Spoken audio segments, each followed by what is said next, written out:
noloshu waxay bartay in dadku ay inoo soo xiisaan marka aan wanaag sameeyno ama aan noqono dad wanaagsan macnaheedu waxay ka dhigan tahay inta badan noloshan waxa ku haraareysan dad saaxiiba ama dad kale oo aan si caadi ah ula xiriirno dadkaas mar walba agtaada ma joogi doonaan oo waqti kula ma qaadan doonaan balse waxay ku soo xiisi doonaan oo agtaada ay soo tabi doonaan marka wax wanaagsan sameeyso ama qof ama noloshaada ka dhigto mid wanaagsan haddii aad rabto in noloshaada ay ka guurto cidlada iyo wax la midka ha ka warwarin dadka tirada badan ee agtaada jooga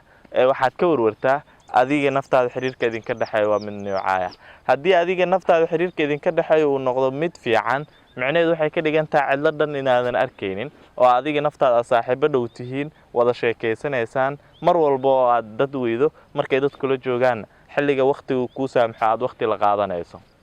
waxa ugu dambeeya kula waxay tahay cidlada dhabta waa midda ay naftaadii adiga aad isweynaysaan